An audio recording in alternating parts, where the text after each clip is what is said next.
Hello and welcome. My name is Tom. This is the Enthusiasm Project, Season 12, Episode 5. And it's alive at the halfway point. We are halfway through this season, and that means it's time for this season's Q&A episode. So I've got lots of Q's. I've got lots of A's. I'm going to put those A's in those Q's. Matt, we're going to answer some questions. That's what we're going to do today. So thank you in advance to everyone who sent in questions. I always appreciate that. We have a mix of stuff from Instagram, YouTube, and a couple of voice submissions as well, which is awesome. I always love Q&A episodes because I never know what direction it's going to take when I ask for questions. You know, it just kind of goes wherever, although everything's fairly on topic this time, which is very cool. So that's one thing. That's our main topic today. Before we get into that, though, a few things. We're going to do a gear rundown as usual. I am recording again into the Rodecaster Duo because that is at my desk setup, which we'll be talking a little bit more about today. So Rodecaster Duo, I am using the NT1 preset with a little bit of adjustments on my part. So let's see, if I go in here and I turn off processing, this is me now with no processing whatsoever, and this is me with a little bit of processing, so you can hear that there.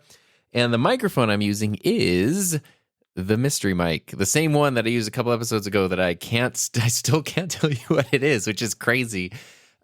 Soon, I should be able to tell you what it is, because if you don't know, there's a big event happening in next month in Las Vegas where a lot of companies tend to release things. And from what I understand, this mystery mic will be revealed in and around that time, but I'm not 100% sure. That can't be a coincidence. I think it is. So anyway, this is the mystery mic. All I can tell you is it's an XLR mic. So there's that there. And I quite like it. And it can do some really cool things, which is interesting because typically an XLR mic it can sound good, but there's not like a lot of features built in, because typically mics with lots of like features and capabilities tend to be USB mics because they sort of need different circuitry, power, programming support, all that. This is a USB mic. This is just an XLR mic, no USB option. And it can do a lot of cool things, which I kind of talked about last time I used it. I don't want to give too much away, but one thing that's really cool right now as I'm talking, I am moving very close and very far away from the microphone. I'm sort of like over here on the side of the microphone. I'm really changing the distance to my voice.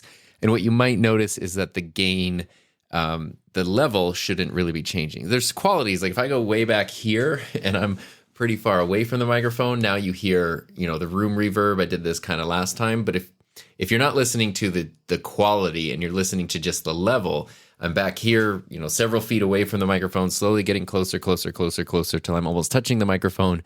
The gain didn't change. The microphone adapted accordingly to me being in different locations, which is crazy. Like that's a pretty crazy thing to do.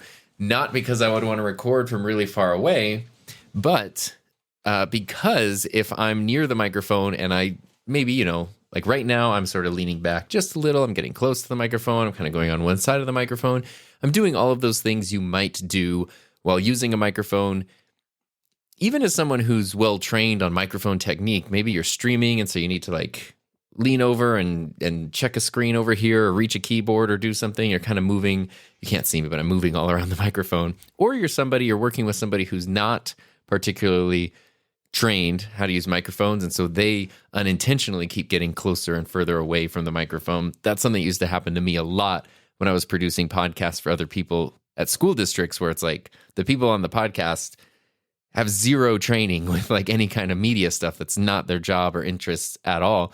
And so they would come in and we would do mic checks, and everybody, everyone sits down. When it's time for a mic check, if somebody's never used a microphone, they'll get really close and they'll say like, okay, here's me talking. Usually I would just say like, tell me what you had for breakfast or recite the alphabet or something. And they would go A, B, C, D, E, F, G.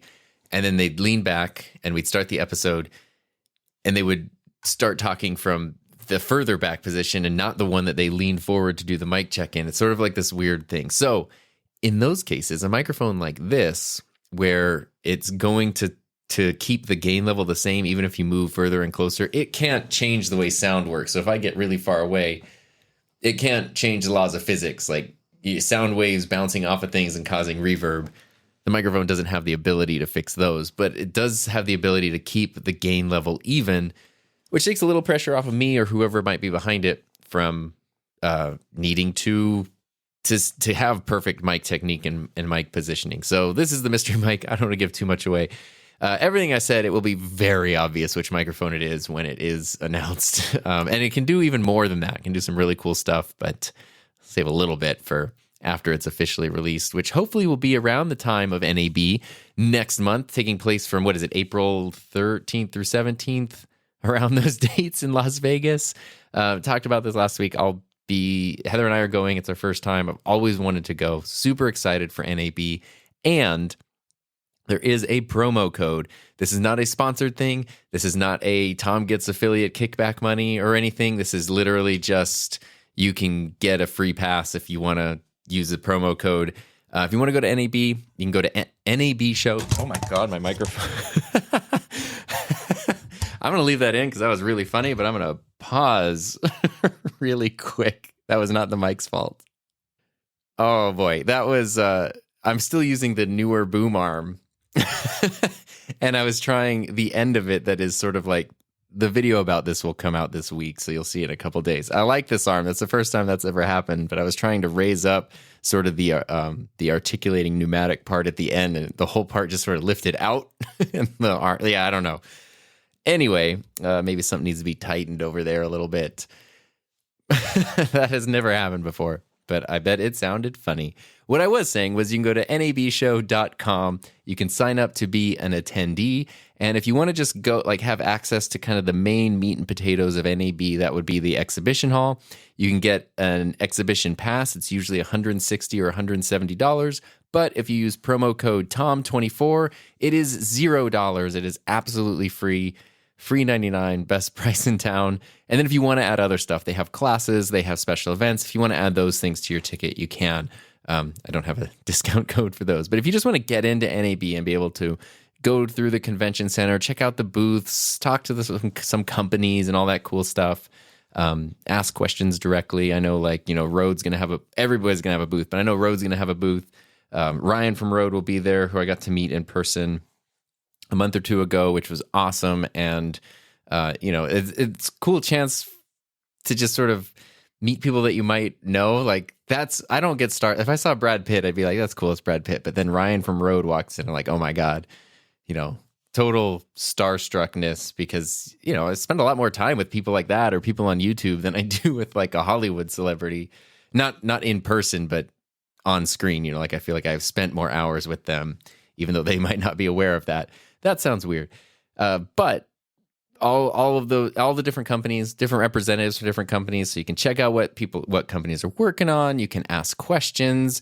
Heck, you can offer some feedback and some criticism. You can get answers directly from companies instead of through third parties or random YouTubers like myself. So anyway, nabshow.com. You can use promo code TOM24 to get a free exhibition pass. And again, that's not like there's no secret kickbacks or anything for me. It's just a code they were nice enough to give me, which is pretty sweet. That, I think, is all of the housekeeping before we dive into the Q&A stuff. So let's do that. I want to start with the voice submissions because I have two people who are nice enough to submit those, and it's easy for me to get sidetracked and I forget. They're like on my desktop, ready to be played, and then I forget to play them. So I don't want to do that. I want to make sure we play these. First one is from Hassan, who has sent in things a bit before, and he is an absolutely awesome guy. And he did let me know in his email that he recorded this with the Lewitt LCT 440 Pure into the Rodecaster Pro 2 using the NT1 preset. So as we listen to this, that's what you're going to hear. Take it away, Hassan. I can never click the button right. There we go. Here we go. Hey, Tom. First-time caller, long-time listener. I have a couple of questions. First is, how do you manage your time? I'm talking about from the perspective of the YouTube production process. When it comes to YouTube, how do you how do you schedule your time? And how do you, that includes, like, do you shoot at night? Do you outline in the evening, record the next day? space it out so that you have different parts of the video being recorded on different days? Do you have something like set in stone in Calendar? My second question is, do you use what kind of productivity tools and apps do you use? I think you mentioned multiple times that you use Apple Notes for your outlines, but are there other apps like your to-do, what's your to-do list app? Or when it comes to Calendar, again, do you use Google Calendar? Because I know in Google Calendar, you can create tasks and then you can check them off. So I was just curious of what kind of productivity tools do you use to manage your time, but more from the perspective of YouTube production process. Thanks. All right. Thanks again, Hassan, for the message. I appreciate it very, very much. There's a two-part question, really. So the productivity side of things, I am the least interesting person in the world when it comes to that. You kind of nailed it. The Notes app is my main productivity tool. So if we're talking about tools, the Notes app is my main thing. That's where I outline videos. That's usually where I do my to-do lists. That's kind of my main thing. It's like the most basic, simple thing. But, if you're someone like me, you have a iPhone and a MacBook and an iPad and an Apple Watch. Everything just comes together really nice. And I love that it is so simple. Sometimes it sort of feels like, I wish there was maybe some more features here, or, it could do something a little bit better. But most of the stuff I do is relatively simple and basic and outliney. And the Notes app has worked great for many years, so I just haven't changed it. Calendar, I do just use the Apple Calendar, the default one. Heather uses Google Calendar. It seems like she has like a little more features, a little more organization, but I just don't want to change everything. The Apple ones worked fine for me, except like a year ago, this thing happened where whenever Heather would invite me to something, so if it was like, take the dogs to the vet next Tuesday at 9 a.m., and I would accept the invitation, not only would I get an email alert when it was time to do that, but I would get like 86 email alerts. It was insane. It happened any event that I was like invited to that I accepted, I would get, and I'm not even exaggerating, somewhere between 80 and 100 separate emails.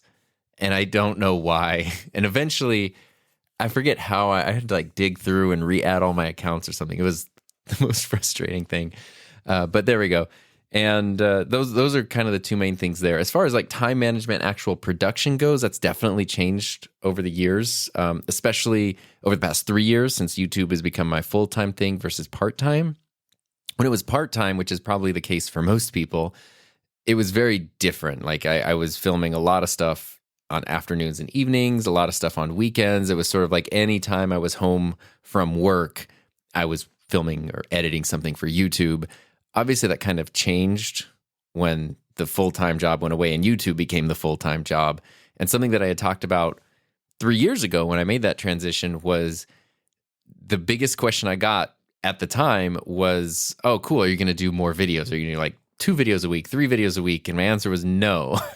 I didn't want to do that. I didn't want to just burn through all my ideas, all my energy, all everything, and make, essentially my like stress overload goldfish just expands to take up whatever space it is given, so it's like, oh, you were so stressed out and you had so little time because of your full-time job and YouTube, you got rid of the full-time job. Well, just make YouTube expand to take up the same amount of time. It was like, no, I want to have time to step away from stuff and be a person and rest and have other experiences that will help make the YouTube stuff better and more interesting, and time to work on things. And so it's sort of interesting because I was thinking about this yesterday.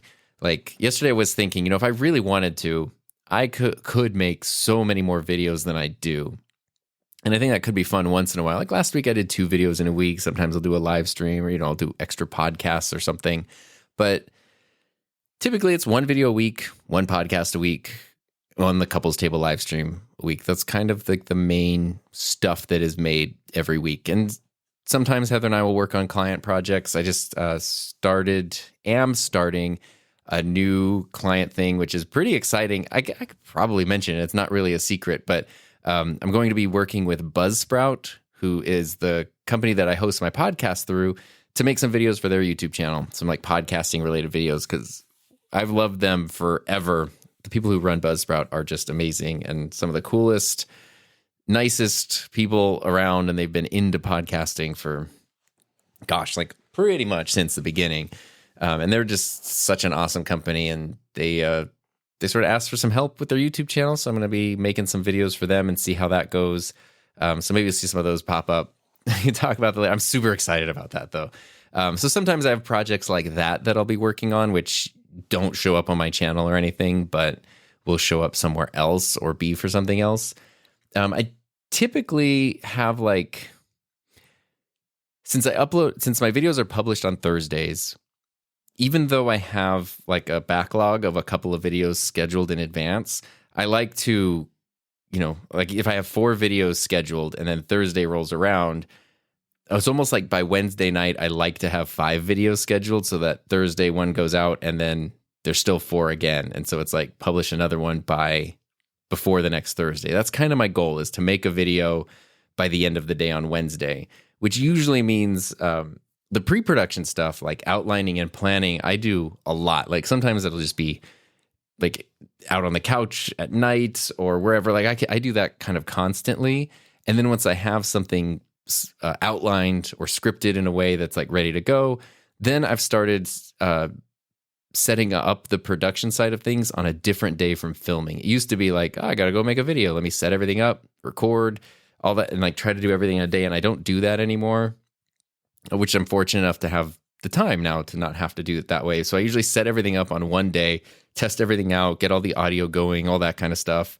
If I'm playing with lighting, especially now that my studio is a little differently, I'm sort of relearning every angle, every shot. And there's more options too. So it's like really experimenting with stuff. I set up all that stuff, test everything out. So that way the next day can just be a filming day where I can, get ready, show up, and I don't have to think about like, where's the camera going to go? Am I using the right lens? What about my audio? Is this working? Like all of those technical problems have been taken care of, and I can focus specifically on communicating whatever it is I need to communicate. And then usually I will just film talking head stuff one day, and then usually I get a rough cut going pretty much the same day. And then I take my rough cut, turn it into a more polished rough cut. So it's almost like a finished video. This is for like a standard type video. It's almost like a finished video. So there's the main angle. There's, usually I have my secondary camera. Sometimes there's screen recordings.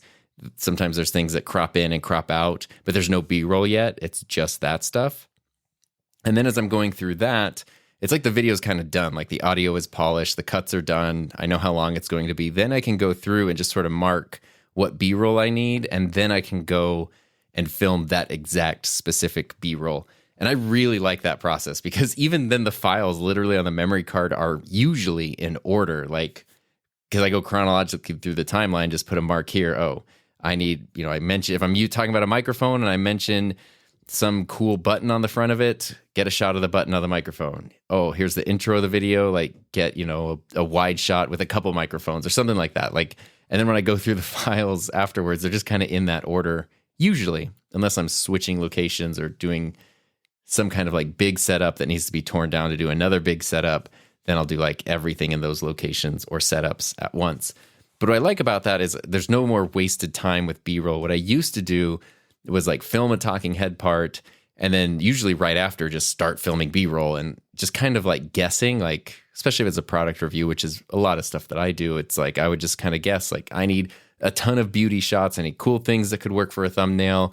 I need, just film every angle of the thing. And usually there would be enough, but it's kind of like I wasn't 100% sure. And sometimes I would know, I remember in the video I talked about this, so I need to show, kind of know what I need to show. But a lot of it was sort of spray and pray, like hope that I got what I needed.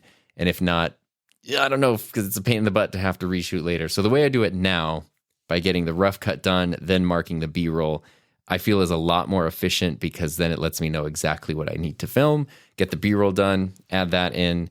And then after that is all the stuff that's like the captions and the uploading and the thumbnail making. Sometimes I'll make the thumbnail after the rough cut or around then too.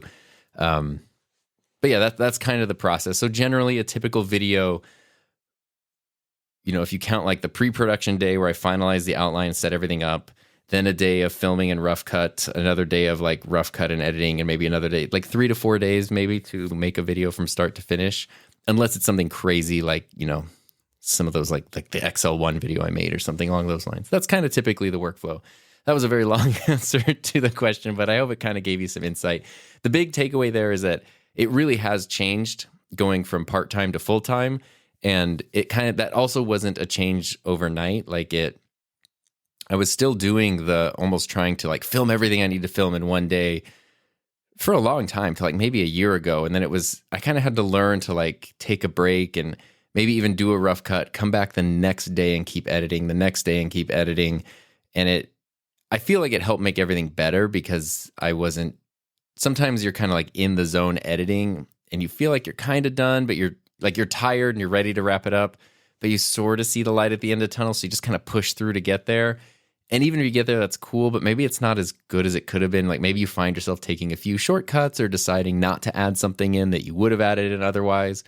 Whereas if you come back the next day or even a couple of days later, like rested and refreshed and excited to work on the thing, then it's easier to want to take the extra time to do those extra touches. And, I have found that the videos have gotten better since I started doing that. So thanks again, Hassan, for the question. I really appreciate it. Next question is from Steve Martin, who was here, I think, last season's Q&A as well. Steve sent an audio submission, so I'm going to try to push the button correctly this time. Take it away, Steve. Hey, Tom. Hope you're well. I've not sent anything in for a while, so I thought I should change that. And being a Q&A episode, I thought it was the perfect time. So I am recording this into my Samsung Q9U, into the Rodecaster Pro 2 on the SM7B setting. And actually, I find that this needs a bit more of a gain boost than I thought it would do. So I've actually got it on 65 dB at the moment. I don't know if that's good, bad, but it seems to work. Not at all related to my question. My question is about sound design for videos. On my YouTube channel, My Photography Journey, which is teaching people about Nikon cameras and the basics of photography, kind of starting from the very beginning and going through like, what does this button do? What is aperture? And things like that. But I had a comment on one of my videos recently about sound design, and they suggested that I should do more of it. So if I'm looking at a camera, then adding clicking of buttons and that kind of thing, having a bit more depth to the sound, maybe. I don't know if this is something that you do, and if it is, how do you do it? Where do you draw the line between being over the top with your sound design? And they were talking about the use of B-roll and things like that as well, which is something that I've used a bit, but it's mainly me talking to camera. And I just wanted your opinion on that, really, mainly the sound design. So that's my question. Alrighty. Thank you so much, Steve. I appreciate it. I like that everyone is now, without being prompted, just letting us know what they're recording on. It's super cool. It's really helpful. I will say, though, I did notice 65 dB on the Q9U is a lot more than I would expect on that microphone. And on the Duo, I had to boost it quite a bit to bring up the level. So the audio file that you sent in was a little quieter, but it's confusing to me. I'm wondering if there's something in the recording. 65 should be more than enough for the Q9U. So I'm curious there. It sounded great though. Like the sound quality is awesome. I'm just curious about that level. It's one of those things where it's like, I'm sure there's just like one little switch or button or setting somewhere that's messing everything up, because that's typically what I do, but it still sounded fantastic. Just letting you know that on my end, I had to boost it a little bit more. But let's talk about sound design though, because that is very interesting, and it is something that is so underrated, the importance of. And having taught, video production and digital media for a lot of years, the first thing that everyone always adds in when they want to do sound design for a project, and my students were working on more like short film type stuff, so it was a little more narrative. But a lot of first thing is footsteps. It's always footsteps, and that's cool. Footsteps are awesome, but the mistake I would notice people make is like, here's a video that just has sort of like kind of okay sounding dialogue and very obvious footsteps everywhere all the time that sometimes even don't even match. Like, right, you see someone walking, like someone walks, stops, takes a few more steps, walks, and a 10th grader might just take a sound effect of footsteps and just layer it under that, and so it doesn't really sync up. Like the person stops and you still hear footsteps walking and stuff, and it's like taking the time to really, when sound design is done right, and I'm sure like a pro film sound designer could maybe attest to this in a different way. When it's done right, you completely don't notice it. It's something that just goes totally over your head. Even let's go back to the world of YouTube then, and you're talking about like Nikon cameras and reviews and things like that. The sound design still, when it's done well, will kind of be unnoticed. It will just sort of, someone might not say, I like that video because of the sound design, but they'll just know that after they watch the video, they enjoyed it maybe more than they expected or more than another video they watched. And they might not even realize that that is because of the sound design, but it is because of the sound design. And that's the level you want to take that to is sort of up to you. And it kind of depends. So some of the things I was thinking was, keeping in mind that the best sound design is unnoticed. So if you're doing a tutorial on a Nikon camera and you want to show the camera, you don't want it to be so distracting that every time that your hands move or a button clicks, it's like a hacker is, like typing something on a keyboard or something crazy.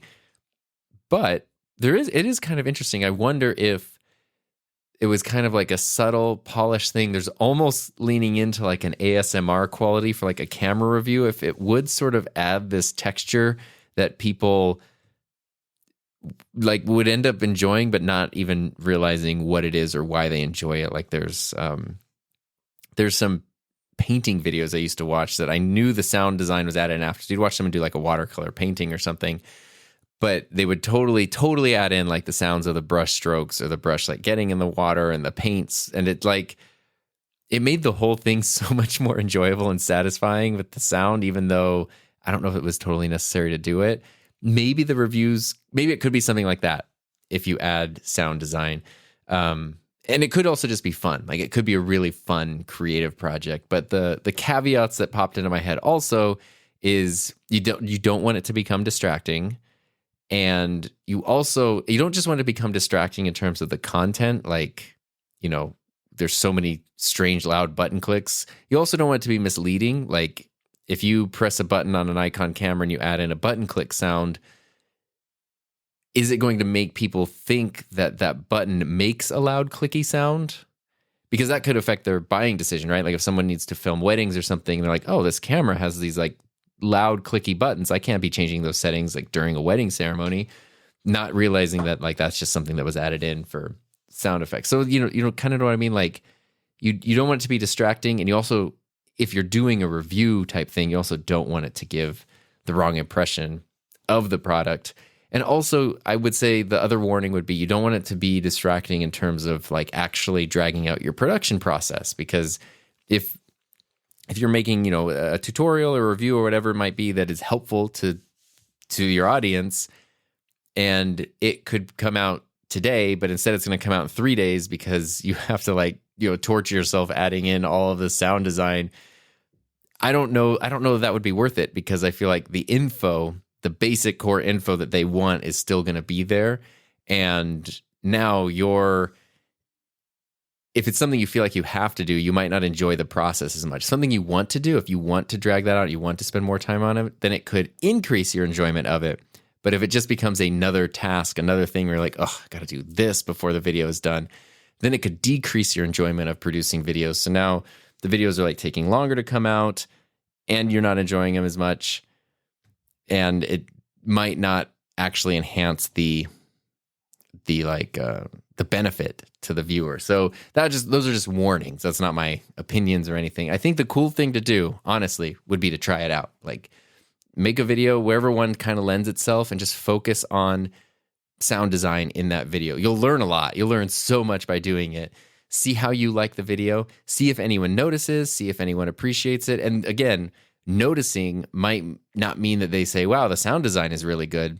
Maybe the person who left the comment to you might notice it, but everybody else might not pay attention to it. But you might get comments like, I really enjoyed this video. I don't know what you did in this video, but I liked it so much more. Like you might get those kinds of things where people are just telling you they like the video more than you're used to hearing. And that might tell you that it's having a positive impact. So I think it's a fun thing to experiment with at least once or twice. See how you feel about it, see how your audience feels about it, and then go from there. But it's definitely, sound design is definitely something that's underrated for sure. All right, let's jump over to Instagram. I have a number of questions here, but I don't know what was like the full moon or something in the water.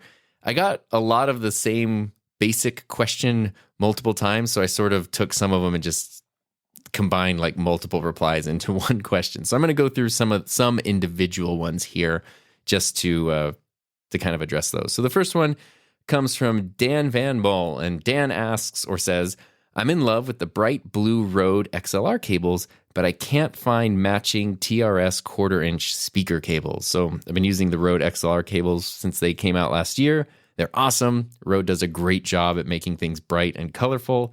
I love them. I think they're good price, but they are XLR. They're not 1/4-inch cables. My impulse here was just to say, like, well, just use an adapter. Use an XLR to 1/4-inch adapter, and then you're good. But that can also be really clunky, and depending on what adapters can sometimes be expensive and clunky and unreliable. Like, I have not had the best luck going from XLR to 1/4-inch or whatever. So I feel like if you need a 1/4-inch cable, that's the way to go. Unfortunately, as far as I know, Rode doesn't make them. But I do have two solutions for you that I've been using for guitars and stuff for years. One brand, which you might know, but it's a brand called Pig Hog. I don't know. They have all kinds of cable options, both like traditional, like, I don't know if it's rubber or whatever cables are made out of, but also like braided cables. And then, so you can get different colors, different materials. And then also Fender makes really cool cables. They're not as bright and saturated necessarily as Rhodes are, but Fender has a lot of cool, I think that's like the classic series. It's almost like they made cables in the same colors as some of their classic guitar finishes. And I do think Ernie Ball has some more like wacky 1/4-inch cables that are like bright orange, and maybe they have a crazy bright blue or something too. So that's where I would look if you want a good 1/4-inch cable, if that's the kind of thing that would suit your need. That would be a good one here. The next one, okay, so the next one I'm going to combine like the next like 3 questions into one.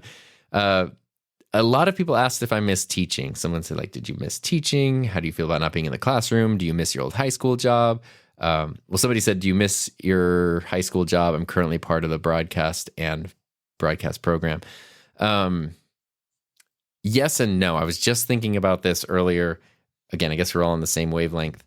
I miss teaching, but I don't miss being a teacher. And the difference is subtle but important. And maybe, the philosophical thing of like, a teacher is one who teaches. You are still a teacher. Okay. But I mean, like, the career teacher, it's a hard job, right? Like, it's a very stressful job. It's very difficult. The way I always describe is it felt like I was just swimming upstream to try to do the thing I wanted to do, which was teach, to share my knowledge and passion about a subject with students, help them improve, learn more, get better, grow into better young adults and better people and the best version of themselves they could be. That was my favorite thing to do. But that was like, you had to fight such an uphill battle to do that. It was like, I'd almost do that for free, and my salary went to all of the other crap, like all of this, the school politics and the meetings and the useless professional development and I kind of blocked some of it out, honestly, because it's such a mess. The part where you just want to just teach students stuff is such a small part of the job. And obviously that's completely backwards and it shouldn't be that way, but that's just kind of how it is. So I don't miss that because that was stressful and exhausting and frustrating and demoralizing. But I do miss the teaching part, like the getting to work with students on really cool stuff. I was obviously lucky that, the subject matter was something I was passionate about, and I found it, I don't know if it was that it lent itself to helping other people to feel passionate, or it was the kind of thing that like my excitement for it made other people more excited about it, or both. But that was pretty cool. But I feel like, the same could be true for like an English teacher who's actually into teaching English and not just someone they roped into it. Like, when you really are into the thing that you're trying to share, people can pick up on that and they want to be a part of it. I am hoping, I'm trying to work together to plan something out with one of the local school districts for next school year to do a podcasting, like, I don't know what you would call it, almost like an after school program. It was the kind of thing that I used to bring in people to do with my students. And now I can be on the other side of that, which is very cool because you get to be hired on as like it's like a visiting instructor, but you're kind of going through a teacher. So so there's, say, like a production teacher of some kind. They put together an after school program, and then they bring in somebody with, specific experience, skill set, curriculum to help students kind of go through this thing. So what it's looking like it would be now would be like a couple days a week, which is really only a couple hours a week, running students through podcasting. So the basics of, everything from the writing, pre-production, recording, all that, and the production side of things, basic equipment. A lot of after-school programs like this have budgets so they can get, at least some basic equipment going, figuring out what the goal is at the end. We're dealing with middle and high school students here, so, I don't know how much of their stuff can be published publicly from this program, but at least giving them the skill set that if they wanted to go, hey, create a Buzzsprout account and publish your podcast, they could. That would be cool. And at least give them something to walk away with that they actually did create, and maybe even a workflow as well. And the thing that I'm excited about is I would get to come in and get paid to just teach. I'm not a staff member. I'm an outside instructor. The teacher that I'd be like, whose students I'd be working with, is the one that has to go to staff meetings and take attendance and do grades and everything. I just have to teach the thing that I'm excited about. And it's not a ton of time, which is awesome. And it's a thing where it's an after school elective. So the students you're working with are only students who want to be there because they choose to be, because they're interested in it. So that would be kind of fun. I think that could help scratch an itch, like the itch to teach that I've had since leaving the classroom a bit. All right, next question. This is from Kyle McKenna, says, how do you stay looking so damn good? Lots of Vaseline on the lens. HD is tough. It's so funny because I realize I don't have a perception of myself, and I don't know if other people are like this too. I was never someone who wanted to be in front of the camera. That was a thing of necessity when I started making YouTube videos, because someone had to be in front of the camera, and I could just make more videos if that was me. But now it's like, I've heard people who are even in their 70s and 80s say that mentally and emotionally, they still feel like, when they were teenagers or early 20s, but then they look in the mirror and they're like, who's that person? I feel like I have a perception of myself, but I don't know what that is to the rest of the world. And I feel like, 7 years doing YouTube now, plus heading towards middle age, you can see the aging process happen. And it's weird, and I don't know how to feel, but I don't know. I'm going to take that as a compliment. I'm just going to say thank you, and I don't know. That's what we're going to go with there. Joshy989 asks, can you still turn your passion / hobby into a career in 2024 through social media, YouTube, etc.? My impulse is to say yes. These platforms, these platforms aren't going anywhere. YouTube is a big platform that, for a lot of reasons, has a little bit more stability than the other ones do. It's all very turbulent and unpredictable, but YouTube's a good one. Social media in general, the platforms might change and shift and morph and mold, but the idea of user-generated content, sharing content, building an audience online, having your own voice no matter where you are in the world, those things aren't changing. It's the how do you be heard in a world where a lot of people are also, how does your voice stand out in a crowd of many, many other people? And it's a little tricky because it's I have my channel, so I feel like I'm doing that now, but I started it 7 years ago. Things are very, very different then. So I don't know, I don't know how relevant any advice I'd have would be if you were just starting from zero now. The thing I would say that I don't think has changed is if you start it with the intention that it's going to be your career and it's going to make you money, that's almost setting yourself up for failure. Even if that's something that you kind of want in the back of your head, that can't be the driving factor because it's just not going to happen for a long time if it ever does happen. And the thing that's going to help you keep going to the point where something like that would even have the chance of happening is your pure passion and your pure enthusiasm for it. If you want to make videos that nobody is watching because you love making videos, and then you get 1 or 2 comments on those videos and it means the world to you, and then you find that you have a couple of people who seem to be watching all your videos, and that means the world to you, and then it kind of slowly grows over time, slowly but surely, and then you eventually kind of become a voice in whatever space that you're a part of. And, like, it takes a lot of time. But yes, I do think it is still possible. And going back to some stuff lots of people have talked about, like it's almost like the great retirement of YouTube this year, where a bunch of people like quit or scaled back or whatever it might be. And Heather and I were talking about this being just like, that's as this industry and this job and this career grows and matures, people are going to wind down their careers just like they would in any other field. But what that also means is, for anyone who's thinking of like, is it too late to start out? The answer is no, because it's almost like there's one generation that's phasing out, which it opens up the door for another generation to step in and bring new ideas, new perspectives, and new voices to it. So yes, I do think it's possible. The specifics of the hows, if I knew that, if I could answer that question, this is how you do this full time, I think I'd be a very wealthy man. But I don't have those answers. But yes, I do still think it is possible. Sammy Superstar asks, what is your favorite lens for Sony cameras? This is a conflicting one. 2 now. The lens that I've used the most by far on my Sony cameras is my 24mm 1.4 G Master. I love the image quality of that lens. I love the super fast, super silent autofocusing of that lens.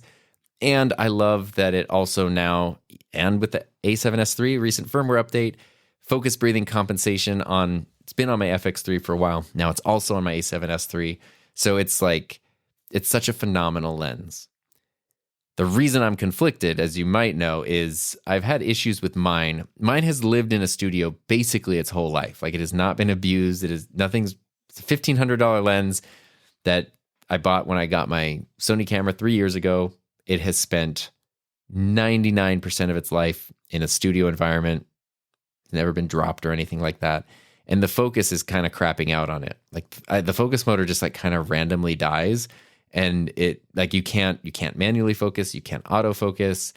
It's very strange. And I've sent it to Sony twice now. And this is where I'm sort of conflicted, because Sony, like, to me, this is a defect. Like, the lens, it's been like a year that it's been doing this weird thing kind of off and on. It's very intermittent, but it makes the lens unreliable. It's not something that I would really trust to take anywhere, because I don't know if the focus is going to randomly stop working when I really need it to. So that's very frustrating. The service I got from Sony, they like Sherlock Holmes it. They try to deduce every problem that could be happening, diagnose everything, talk to me about it, keep me updated. So, like, in terms of service in that regard, like, the people who got the lens and were put in charge of trying to figure out what the problem was, it's like an A+, 10 out of 10. They were amazing. But it was also, they were doing that because Sony as a company was trying to bend themselves into a pretzel to just like avoid replacing the lens. Like, just replace the defective lens. Like, let this all be done. Because now I'm at a point where it's like, I'm a little frustrated.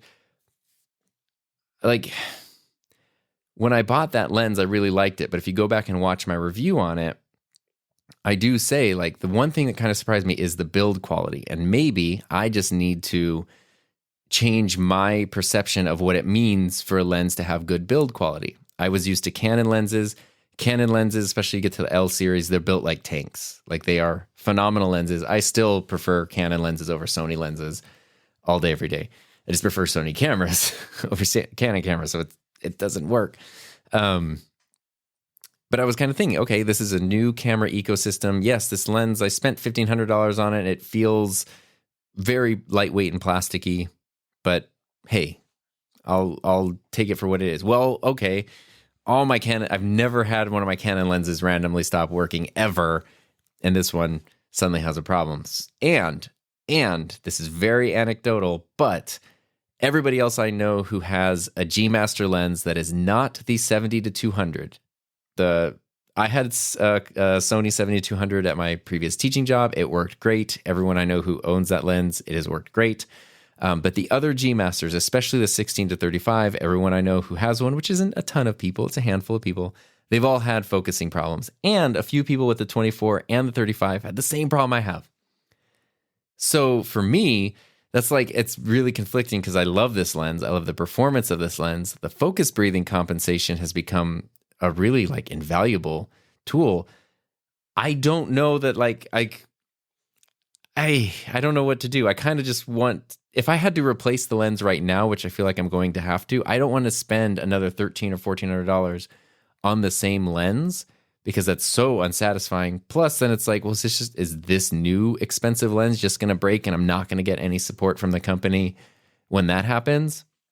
So the lens I would get would be the updated Sigma 24 1.4, which is pretty much the same as the Sony in every way, except it's like almost half the price, a little more than half the price, but it doesn't have focus breathing compensation. So it's like, I'd lose this thing I really love, but I'd have a more reliable lens at a lower price.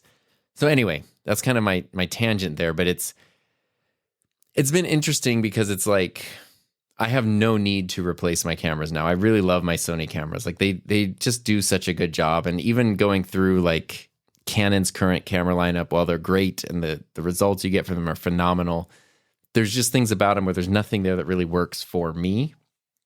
But in a couple of years, if I need to upgrade my camera, right now it's like, well, if I don't, Sony's not doing anything to keep me like as a customer. Let's put it that way.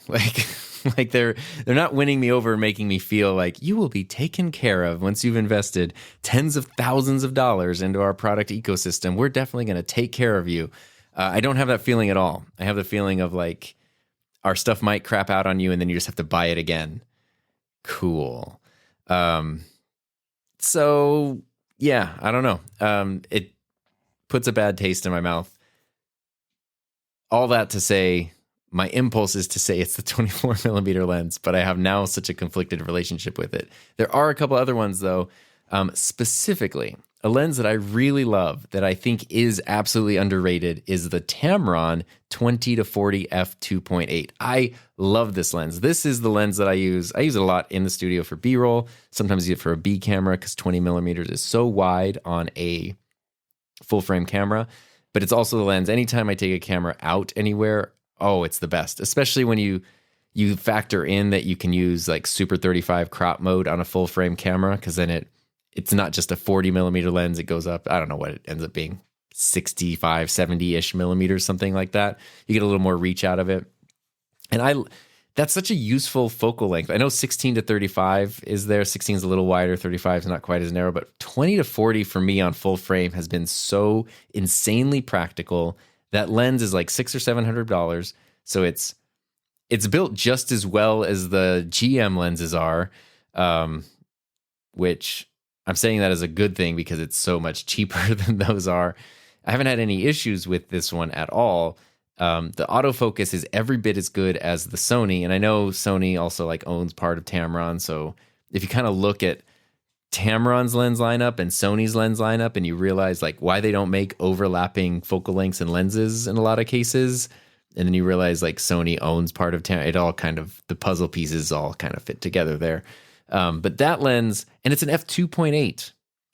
So it's pretty decent in low light. It's capable of getting some cool background blur at times. You know, a 20 millimeter 2.8 shot, it's awesome.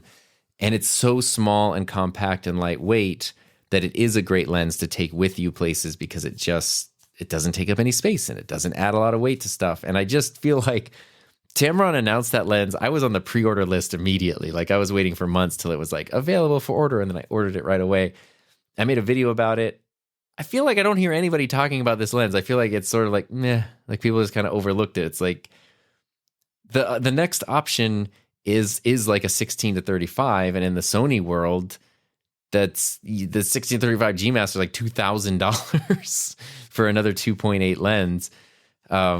This is like $600 or $700, and it's almost the same. in some ways. I think I have found it more useful to be able to go further to 40 millimeters than wider to 16, having previously owned a 16 to 35 as well. Okay, that was lens talk, lens chat. There we go. A couple more questions. Here's two that are sort of the same. So this is Peter Lindgren asked, what's the difference between the previous office setup and the new one? And then James Watts Films asked, how are you finding the separation of the edit desk with the filming desk? So kind of similar-ish questions there. I don't want to go through the whole thing of like the studio rebuild, because that was basically the whole last episode. Go listen to that. Go watch the Patreon channel supporter video if you want to see some of it in action. But I can give sort of some updates now that's been a little longer that I've been able to use this. And it is phenomenal. So like right now I'm setting up to film actually a Buzzsprout video. To do that, I want it to look like one of my videos, but I don't want it to look 100% like one of my videos. I want to incorporate a little more of Buzzsprout's branding, which is a lot of green. I maybe want to use an angle that's not like so typically Tom, but it's still like, obviously it's me in the same space. So I'm able to move my rolling desk around, find a cool angle. I can incorporate maybe a little bit more of like the guitar wall, since that's something that sometimes that sends mixed signals on my videos, because people are like, this isn't a music channel. Why is half the frame just instruments and stuff? But for this situation, it actually makes a lot of sense. So it's like I've been able to sort of dial in this one setup that I can use for a client thing and even brand it a little bit differently, very subtly, but a little bit differently. And then I could just switch things around and go back to my own setup like almost instantly. And to do that was so easy, because it was literally like, oh, I need to move the camera here. Let me roll it over. I need to move my desk. Let me roll it over. Oh, there's stuff in the background. Let me just roll that out of the frame. I didn't once knock anything over. I didn't bump anything into anything. The versatility and the space and like the freedom of movement is just, oh, it's absolutely unreal. I've never experienced this in my own personal studio ever. And so it's, I can't even tell you how much I love it. It's great. And then to go back to like the thing I did, which was splitting the filming and work desk, because that was kind of my problem before, was like, they were one. And so for some people that might work. So just because I split mine off doesn't mean that's the thing to do. Like I didn't discover the way to do it. I just discovered a way to do it. Oh, but it's been so nice. Like sitting here at my work desk right now, it's so easy. Like everything, because everything is designed for me to work comfortably, ergonomically, efficiently. There is still a setup that it can work on camera, but that's kind of secondary to me being able to get my work done, because it's not going to be used for that as much, and that's not the purpose of it here.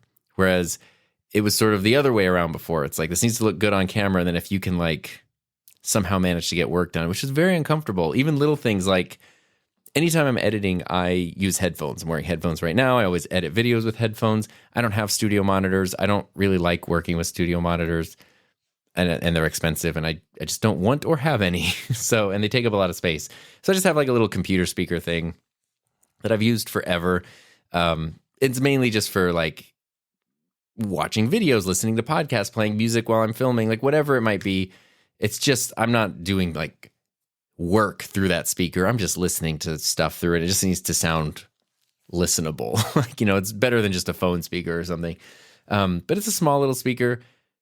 It doesn't look great on my desk. So previously I sort of had it on this little like shelf thing under my desk, which is fine. And I know putting a speaker under a desk is not going to give you the best sound quality, but it meant that every time I needed to turn on, I kind of had to like lean and then like contort my arm into this S shape to reach over and push the button and turn the speaker on.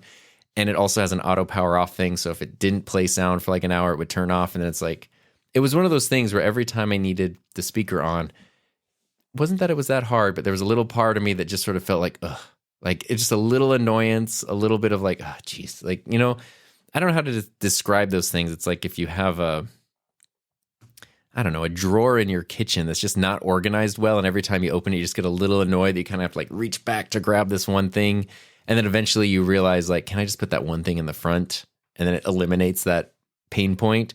Now I can just have my little speaker. on top of my desk because it doesn't matter, because it's not a thing that's going to be on camera. And whenever I need to turn on, I can just reach over without having to like contort myself, push the button, speakers turned on, done. There's those little quality of upgrades times 100, like quality of life upgrades times 100 throughout the whole setup, where everything just feels so much better and easier to use and easier to work with. And that has been, it's just been so nice. And then the versatility of the filming desk, being able to do whatever. So right now I have it set up to do a video about podcasting. So that means on it, I have my Mackie DLZ Creator XS, a boom arm, and the SM7B, because that's the gear that I'm going to use for filming. And that's all that's on the desk. So in the video, you're just going to see that gear, the microphone on the desk. That's it. It doesn't have to like prior to that, if I was, filming something, say I needed to use the DLZ Creator, but my computer is set up to use the Rodecaster, it was a lot of like reconnecting stuff, unrouting cables, unmanaging cables, then putting them back. And now it's not the case because my desk just has the Rodecaster Duo. That's just there. I never have to touch anything. Nothing has to be moved, unplugged, switched, ever. And I can just do a different thing over here. It has just worked so good. Like I just can't even tell you how much better the workflow is. It's awesome. Tried my best to tell you. That's about as good as I can go. I've got 2 questions left. They're both Elgato related, so we Elgato answer them. The first one is kind of going back to lenses. What is the best lens? This was one. Sorry, this is a combined question. I got versions of this question like 6 times, so I combined them into one, which essentially is asking what is the best lens to use with the Elgato prompter. Some people ask like, can you use an X millimeter? Can you use this? Can you use that? The Elgato prompter, if you use a lens that is too wide, the camera will see the edge of the prompter. That's not an Elgato thing. That's a teleprompter thing. If you use a really wide lens, you're going to see the teleprompter in it. And my 24 millimeter lens is fine. So 24 millimeters on full frame, totally fine. That's what I've been using the whole time. 20 millimeters is where you start to kind of get that, start to see the edges a little bit. So on full frame, I wouldn't go wider than 24 millimeters. On a crop sensor camera, that's about 16 millimeters. And I say that because I know a lot of people have the Sigma 16 millimeter f1.4 lens, especially paired with something like a ZV-E10. And that's about as wide as you could go. But the flip side to that, because there's also people who want to use GoPros, who want to use phones, who want to use webcams. If you have a camera that's a little too wide, or you're using a lens that's a little too wide, you can always just crop in. Because somebody sent me a whole thing saying that they were thinking of buying a brand new lens because they had, I forget what lens they had, but it was too wide. And so they didn't want to see the edge of the prompter. And should they spend now like hundreds and hundreds of dollars on a new lens just for the prompter? And I told them, don't do that. Don't spend hundreds of dollars if that's all it's going to be used for. Instead, just use your lens that is too wide. And then in your editing software, if you're recording, you can do this in Final Cut, Resolve. If you're streaming, you can do this in Ecamm or OBS or any application. You can just crop in so we don't see the black frame. And then the problem is solved. So if the only lens you have is one that is too wide to use with a prompter without seeing the edges of it, don't worry. Just crop in after you film, or even while you're streaming or filming or whatever, and everything will be totally fine. So that's a quick little life hack that I think some people were overlooking because they got the prompter, they put their lens on it, and it was suddenly like, oh my gosh, my lens doesn't work, and lenses are expensive, and it's this crazy thing. And the last question, going back to low profile arms, is an Elgato question. I recently made a video about the Elgato low profile arm. I got it when it first came out. This is Tom talking, not the question, by the way. I got it when the arm first came out, and I liked it a lot, but it had some issues. Over the past couple of years, people have been kind of telling me like, hey, the arm has been updated. Things have been changed. Elgato themselves even left a comment on a video saying like, oh, just let you know, we did update this, that, and the other thing. So I bought a new one recently to see what the changes were. And there were things that were different. They basically fixed all of my complaints. So I recently made a video that was like, it's called They Fixed Everything, Elgato low profile arm re-review, something along those lines. And I think I was a little, I think it's a combination of I was unclear about something in the video combined with what people sort of expect when they see videos like this. Because I got versions of this question a lot, which is how do I know, how do I get the new version of the Elgato low profile arm? I'm only seeing the original version for sale. And I think So the version I have, this updated version, I think it's been the way that it is for like a year. It's not new. Elgato has just been making little iterative changes to the boom arm since they released it, which is really cool, based on customer and community feedback. And hopefully they'll continue to keep doing that. But I think because I made this whole like re-review video, I think people thought that it's like there is a new version of the boom arm. Because somebody even said, I know you're a reviewer, so you get this stuff early, but when's it going to be available for everyone else? And I'm like, this was available like a year ago. It's not, I just bought it off Amazon. Like it's not, nothing special going on there as far as I'm involved with. And so I want to be clear, Elgato, at the time I'm recording this, has not released a version 2 of the Elgato low profile arm. They've just made changes to the design in the couple of years since it was released, and now they fixed a lot of things. So unless you're buying from some strange place that's got really, really old stock, if you go to Amazon, if you go to B&H, if you go to like any, trustworthy retailer that moves a lot of merchandise, they're only going to have the new current versions of things. And so it might not say that. It's not going to say, 2024 update. Even some of the product photos might look a little out of date. You might look at it and go like, wait, there's not the knob isn't where it's supposed to be or whatever. These are the only versions of the arms that they make currently. So it's the one that you will get if you order it. You can always protect yourself by making sure you're ordering from somewhere that has a good return policy. So just in case you do get an old version somehow, you can just send it back and return it. But yeah, if you just go to Amazon, type in Elgato low profile arm, the listing that pops up is the one, is the only one available. It's not a new version. It's not going to say it's a new version. There's only ever been one version, at least according to the listings, even though there have been different iterations of this one version. I guess if that kind of makes sense. So that's all the questions. Hey, that was perfect. That was like right on time in terms of keeping this episode at about an hour. So thanks to everyone who sent in questions. Of course, as I have said many times, you do not have to wait until a Q&A episode. You can send a question anytime, tom@enthusiasmproject.com or hi-my-name-is-tom.com, and just scroll down to record your SpeakPipe message. That's the app that records everything there.